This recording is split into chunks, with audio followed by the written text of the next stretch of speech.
Muy buenas, un gusto estar con todos ustedes aquí en el cinematógrafo, el cine en la tele.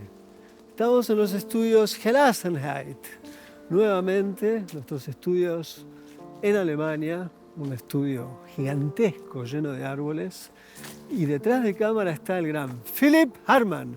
Diga hola, Philipp Hartmann.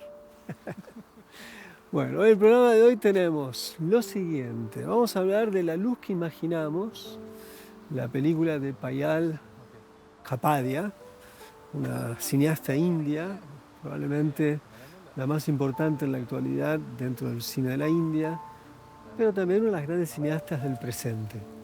Junto con eso vamos con uno de los cineastas clave del cine estadounidense actual, Paul Thomas Anderson, y vamos a hablar de Una batalla tras otra. Y como si esto fuera poco, también le vamos a dedicar un tiempo, o al menos nombrarlas, cineastas mujeres de nuestro tiempo que hacen una diferencia al cine contemporáneo. Dicho esto, ¿qué tengo que decir? Así comienza el cinematógrafo.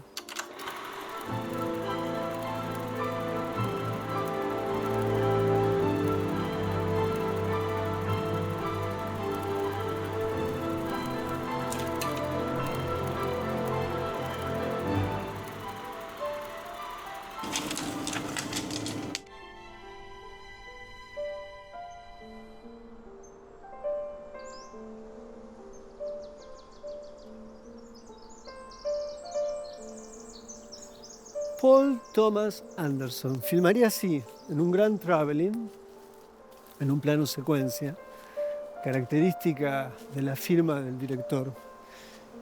Si bien esa es la firma, si uno puede reconocer los travelings, los planos secuencias, las complicaciones en el espacio, algo que se repite en sus películas, eso sí, tampoco con demasiado énfasis, hay variaciones.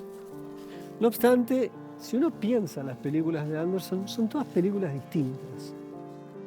Por ejemplo, ¿qué tiene que ver Un hilo fantasma con Magnolia? ¿O qué tiene que ver Magnolia con Petróleo Sangriento? ¿O qué tiene que ver Petróleo Sangriento con The Master? ¿O qué tiene que ver The Master con esta última, Una batalla tras otra?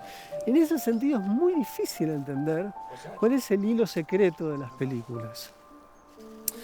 Habría que tratar de conjeturar cuál es. Pero esta película en particular es llamativa. Es llamativa porque transcurre en cierta medida nuestro tiempo. Y digo en cierta medida porque Una batalla tras otra de Anderson juega con una suerte de opacidad del tiempo. Por un momento uno no sabe si está como en la novela de Thomas Pynchon, Winterland, que transcurre en la década del 70, o está en nuestro tiempo, o está al inicio de este siglo. Tarde o temprano nos damos cuenta que el personaje principal, uno de los personajes principales, que es la hija de un revolucionario que interpreta Leonardo DiCaprio, ya tiene 16 años y esos 16 años coincidirían aparentemente con nuestro tiempo. Pero tampoco hay claros elementos de reconocer que estamos en ese tiempo, lo cual es muy interesante. Eso, a mi juicio, tiene que ver con la forma de lectura de la novela, es decir, algo que transcurre en los 70, están los fines de los 90, estamos en el tiempo actual, pero todo es difuso. Lo que no es difuso es la relación de violencia política social de los Estados Unidos, que en la década del 70 tenía ciertos sesgos, tenía ciertos signos, que en la década actual tiene otros. En ese sentido, este famoso, en la película, el grupo revolucionario, Francia 76, no me acuerdo, el 75 creo que es, o un número, funciona como algo que remite quizás hacia el pasado, pero es también el presente y puede ser el futuro. Lo que está claro es que Estados Unidos tiene, y esto es lo que lo une con Petróleo Sangriento, por ejemplo, y esto es lo que lo une quizás con The Master, es la relación del cineasta, del cineasta con el tema de la violencia intrínseca de su país. Si Estados Unidos es un país no solamente loco, sino delirante. Y este es el componente de Pynchon. Pynchon, la impresión que da es que pinta la realidad o entiende la realidad con un plus, y ese plus es un plus de delirio. Y eso es parte de la película. Hay momentos que parece una alucinación lo que va transcurriendo en la película. En principio tenemos a DiCaprio, que es un revolucionario, es el que le gusta detonar las bombas, que está con una mujer hermosísima, Perfidia, interpretada por Tina Taylor, una mujer inolvidable en pantalla, es una especie de fuerza vital que parece no reconocer límites, donde todo le resulta posible a su cuerpo. Y bueno, simplemente vemos haciendo distintos actos hasta que en un momento es capturada. El momento de la captura es importante porque está relacionado con un segundo personaje importante interpretado por Sean Penn, que es el típico militar fascista de los Estados Unidos, un papel que le cae de primera a Sean Penn. O sea, no sé hasta cuánto le cuesta asumir el papel, pero es un papel y es un papel agraciado, pues son ese tipo de papeles en el que el personaje, el actor se permite que se rían de sí mismo o de cierto porte. Hay 2 o 3 escenas que son notables al respecto. Y lo que va a pasar es que en esa detención, bueno, la mujer será puesta a prueba y la prueba es ni más ni menos que dar nombres.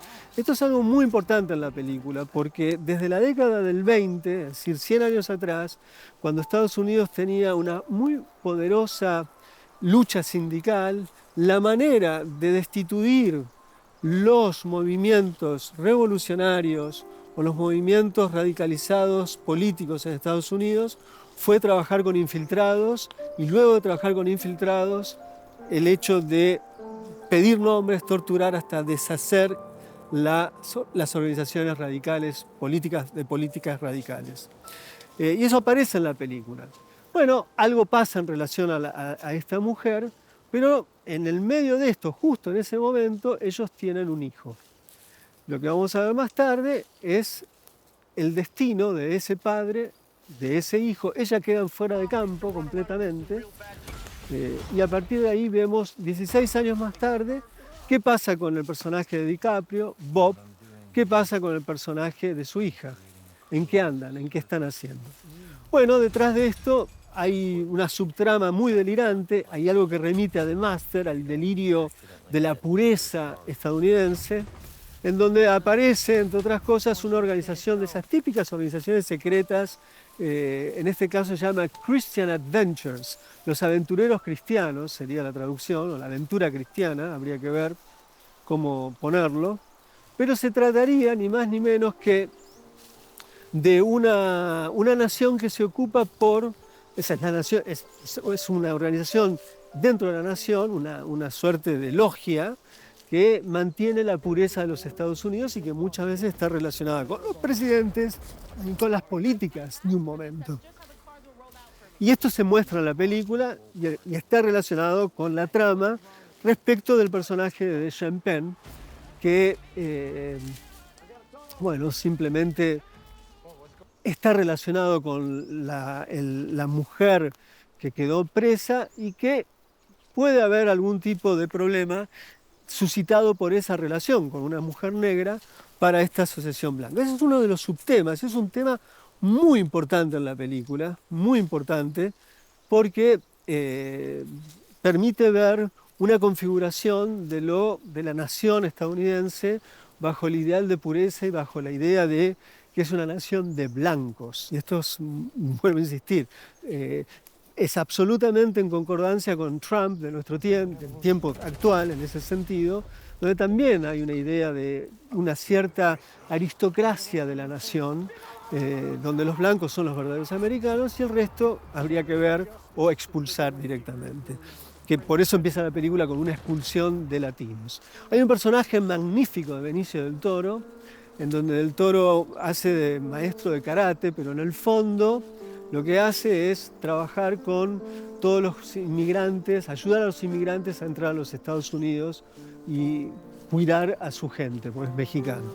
O sea, toda esta es una configuración muy compleja, pero detrás de todo esto está, vuelvo a insistir, la violencia endémica que tiene Estados Unidos en su nación. Es una nación que está instituida en ese tipo de violencia. La película tiene como vuelvo a insistir con esta idea del delirio, porque es creo que lo que determina lo que es el film en sí mismo. Y junto con eso, una suerte de, al ser una dimensión delirante del relato, estamos viendo siempre como una realidad en una dimensión excesiva, en una sobredimensión de la realidad, de tal modo que por momentos está el delirio y está la ironía. En ese juego la película instituye o erige su punto de vista. Hay escenas notables, hay una escena que hacen con una persecución de autos, donde el camino sube y baja y la mirada de la cámara sube y baja, que es una cosa notable, notable, notable, no se puede creer. Es un momento de gloria de la película.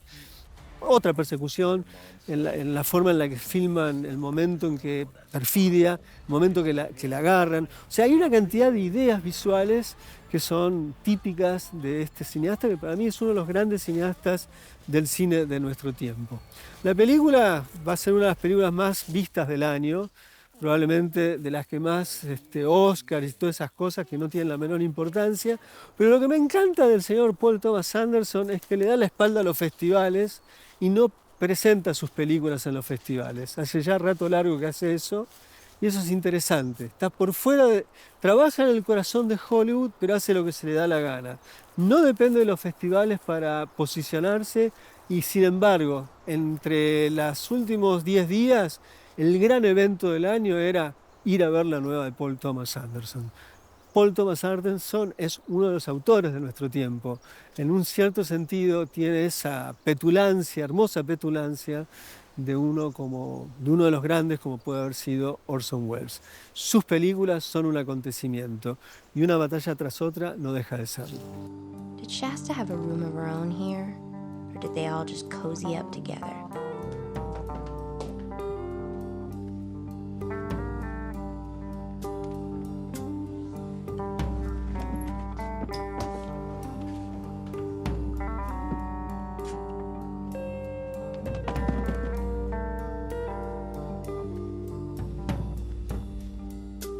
Oh, shit.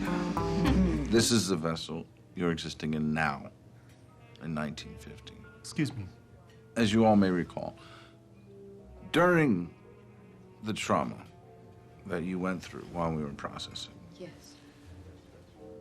it was of the utmost importance that you experience every detail.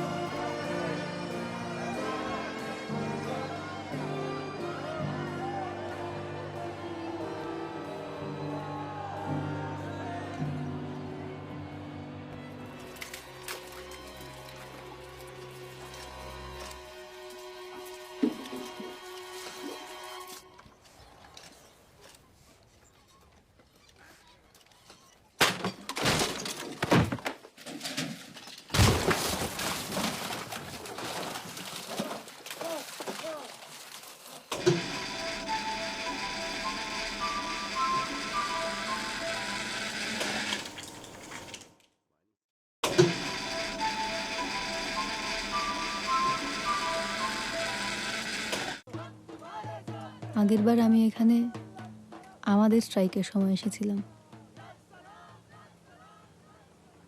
বাকি সব কিছু সেই আগের মতোই, শুধু ব্যানারগুলো বদলে গেছে।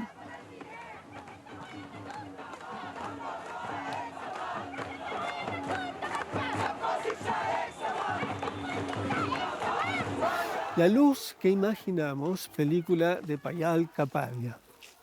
Kapadia, esta es la segunda película de la cineasta india y la anterior, The Night of Knowing Nothing, es una película muy compleja, una película con una irascibilidad política notable, llamativa, que en esta película no está.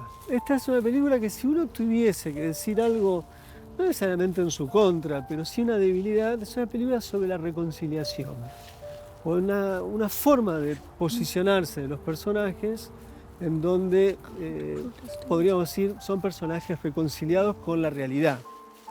Y la realidad en la que viven no es para estar reconciliada, entonces ese es el problema.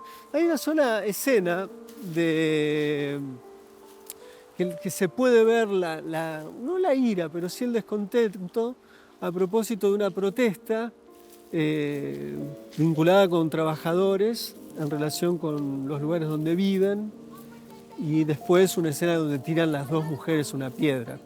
Se trata de tres mujeres que trabajan en un hospital. Dos son enfermeras, una es la cocinera del hospital.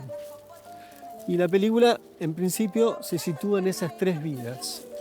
El personaje principal está casado, pero su marido no lo ve desde hace mucho tiempo, y como sabemos en la India existen todavía los matrimonios arreglados por los padres. O sea, que es alguien que apenas conoció, que apenas se casó, se fue a Alemania a vivir una vida mejor, y ella quedó ahí sola. La otra es una chica mucho más joven, también enfermera, que trabaja junto con ella, pero ella está saliendo con un chico, de un modo a escondidas. Y esa niña, no adolescente, pero una chica de 20 y pico de años, está saliendo con un chico musulmán, lo cual es una suerte de interdicción, y que sin embargo hay allí una pasión que los lleva a los dos a ir más allá de las convenciones y de las prohibiciones de una cultura. Y la tercera mujer ya es grande, con ganas de terminar de trabajar, que en un momento determinado va a perder el lugar donde está viviendo hace 20 años, no tiene papeles, van a construir algo ahí para hacer negocios, y en ese momento simplemente decide volver al pueblo donde nació, o donde puede ir a vivir y conseguir un pequeño trabajo. Bueno, esta es la escena, esta es el relato. Es una gran película sobre gestos menores, una gran película sobre trabajadoras, y en ese sentido la película tiene una precisión notable en los pequeños gestos, en la relación de los personajes con el tiempo, en los momentos donde se pueden dar para sí un momento, si se quiere, de ocio, o qué tipo de vida puede tener alguien como esas mujeres cuando no están trabajando. Esta es una pregunta de la película. De tal modo que la película termina en una suerte de momento de descanso de las tres cerca del mar, donde la película juega esa carta de la conciliación, ¿no? O sea, por un lado es un momento de serenidad, por el otro es un momento de sentirse a gusto con lo que están haciendo, pero al mismo tiempo la forma en la que está filmada es rara para Kapadia. O sea, es una forma peculiar, con un tipo de música que no es característico, al menos de los cortos y de la primera película que vuelvo a insistir era notable. No obstante, es una película genial, por la forma en la que se filma el hospital, la forma en que se filma la interacción entre las mujeres, y sobre todo, o al mismo tiempo, la forma de filmar Bombay o Mumbai, como queramos decirle, Mumbai o Bombay son lo mismo, pero la forma en la que se filma Bombay, la ciudad de Bombay, los distintos lugares, las creencias religiosas, la efervescencia de esa ciudad, el cambio de la ciudad, pues es una ciudad que está viviendo una mutación edilicia y se ve ya una ciudad moderna, y la inmensidad de la ciudad, eso es uno de los grandes placeres que prodiga la película, ¿no? O sea, mostrar la vida en el subte, las panorámicas de la ciudad, es decir, es allí donde el film encuentra su distinción de alguna forma u otra. La película empezó en el Festival de Cannes, le fue muy bien en 2024, llega ahora a nuestras salas, es una proeza que se estrenen todavía películas así, y muy pocas veces vemos películas de la India. La India es el país de uno de los grandes cines de la historia, no por la cantidad de películas que se hacen o por la famosa tradición de Bollywood, sino porque es un país que ha dado grandes cineastas, obviamente Ray es el más grande de todos, pero no solo Ray. Y me parece que esto es importante, reconocer la importancia de una tradición cinematográfica como la India. Rara vez llegan películas que se estrenan de ese país, y esta es una de las películas más notables que salieron de ese país en los últimos años. La película se llama La luz que imaginamos, de Payal Capadia. La luz que imaginamos. La luz. Luz, luz.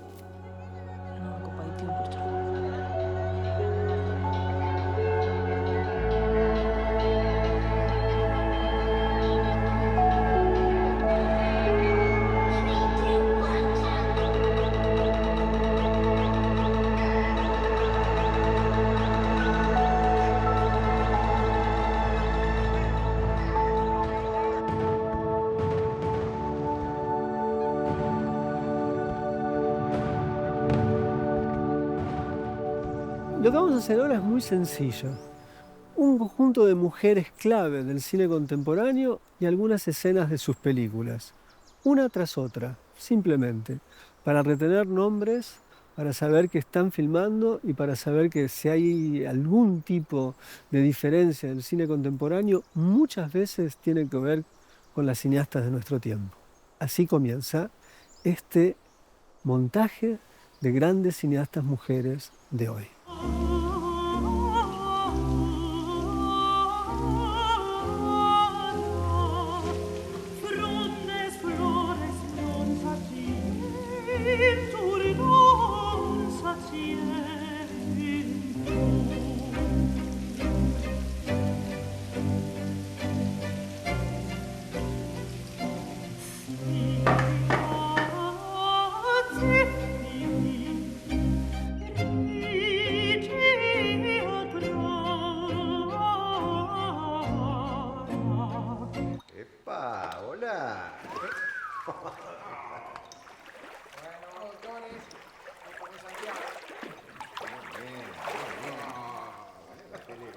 ¿Ha visto cómo ha mejorado el sistema de enfriamiento del agua, doctor Cano?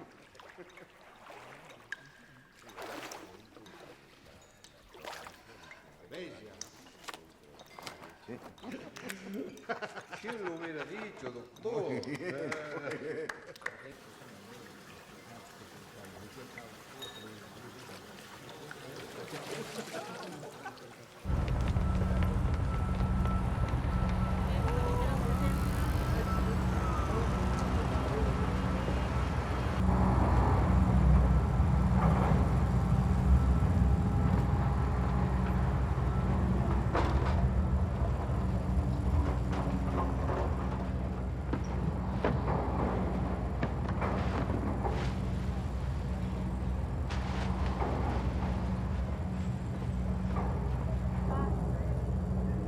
Con mirada de pupila me subieron a aquel barco. Un contingente de niñas pobres al servicio del sadismo de marineros hambreados. ¡Hay vidas malvadas! Se algum desgostozinho disse lá para a boca.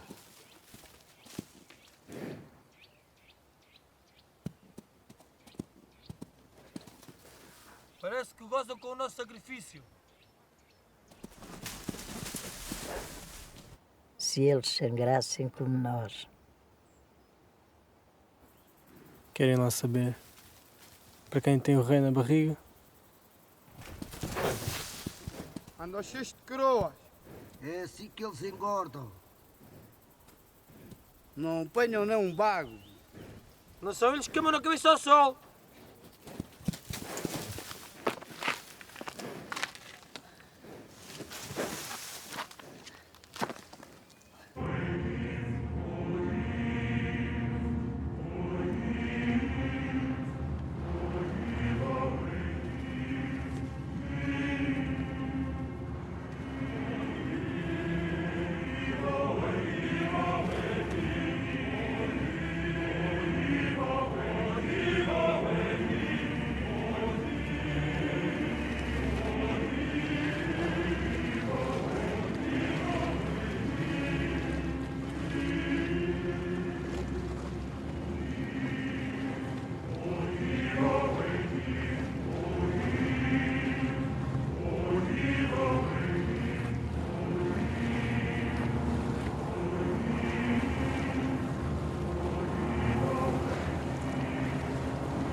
restitution of these works of art and our need and our demands for reparations and our movement, this movement of African descendants who are coming back to the African continent.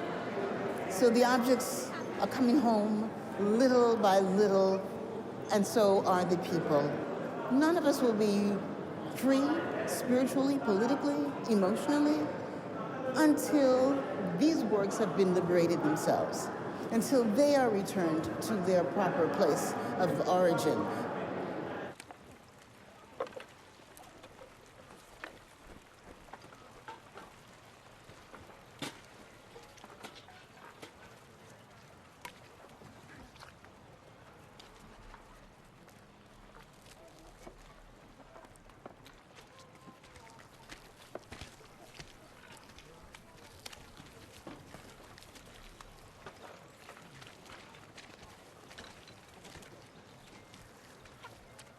I taste London in this cake. Bakery I once knew in South Kensington.